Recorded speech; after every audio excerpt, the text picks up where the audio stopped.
हमारे देश में एक चपरासी की नौकरी पाने के लिए भी योग्यता निर्धारित है।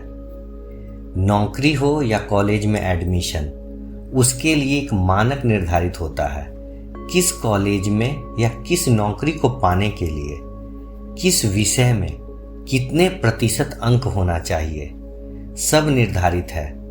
किंतु एक गांव के मुखिया से लेकर भारत के राष्ट्रपति बनने के लिए पढ़ा लिखा होना जरूरी नहीं है। आपको क्या लगता है, ज्यादा पढ़ा लिखा व्यक्ति देश को ज्यादा अच्छे से चलाएगा? मेरी समझ से ये जरूरी नहीं है, क्योंकि एक अच्छा राजनेता होने के लिए पढ़ा लिखा होना जरूरी नहीं है, उसका नीयत अच्छा होना चाहिए। पढ़ा लिखा आईएएस भी गलत निर्णय ले सकता है और एक अनपढ़ रिक्शा वाला भी सही निर्णय ले सकता है।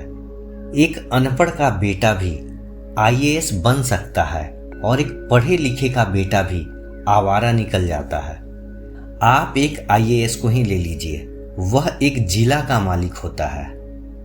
उसके अंडर में इंजीनियर भी आते हैं, डॉक्टर भी, टीचर भी, कृषि अधिकारी भी और पुलिस भी।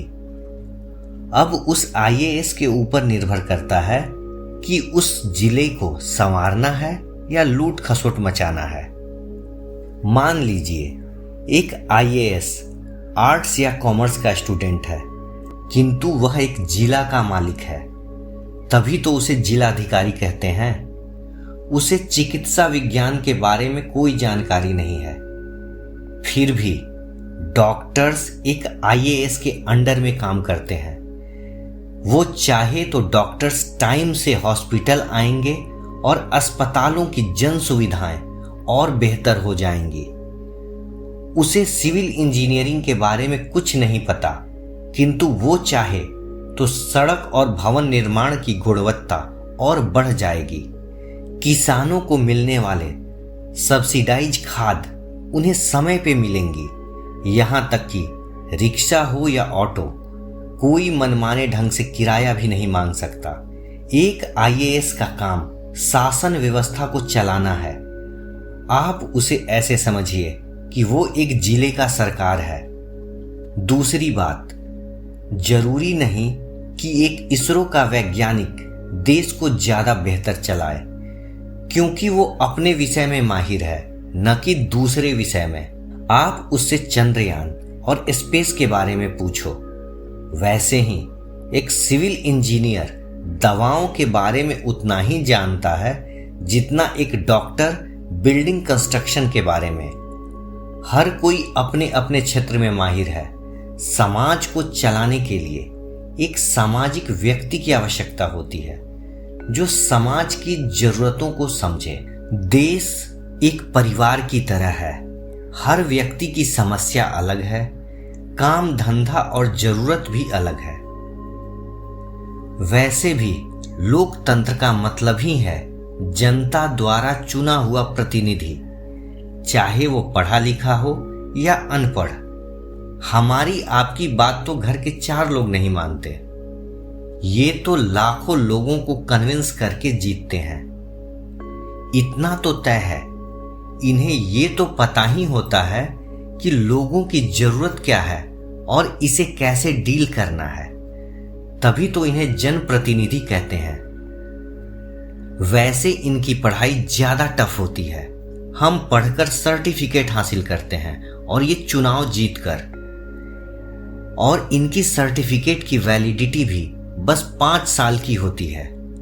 देश कोई राजनेता नहीं चलाता, उसे एक्सपर्ट्स की टीम चलाती है। बस उसका विजन होता है कि उसे क्या चाहिए या क्या करना है अपने देश और अपने लोगों के लिए। उनका काम बस संचालन करना है, वैसे ही जैसे एक परिवार में होता है।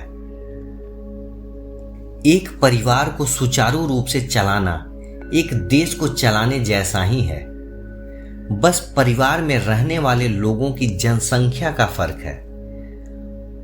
अब आप इसे ऐसे समझिए, एक परिवार की मासिक आय, जो भी मंथली अर्निंग हो, उसी पैसों से घर के खर्चे, बच्चों की पढ़ाई, भविष्य के लिए बचत इत्यादि होता है। ये सब वित्त मंत्रालय फाइनेंस के अंतर्गत आ गया।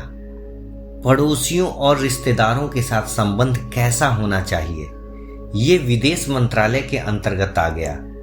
घर में कोई बदमाशी कर रहा है तो ये लॉ एंड ऑर्डर का इशू हो गया। एनीवे, बच्चों की पढ़ाई पर इन्वेस्टमेंट सरकार द्वारा R&D पे होने वाले खर्चों की तरह है, क्योंकि इसमें पॉजिटिव रिजल्ट के उम्मीद में खर्च किया जाता है। कई पेरेंट्स रिजल्ट की परवाह किए बिना खर्च करते हैं। तुम बस पढ़ो, जितना पैसा लगेगा हम देंगे। कई पेरेंट्स रिजल्ट के बारे में पहले ही सोच लेते हैं और खर्च करने से मना कर देते हैं। घर में कोई काम करने से पहले सबकी राय ली जाती है।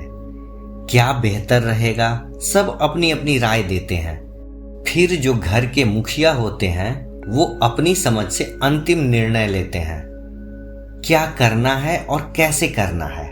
ठीक वैसे ही देश चलता है।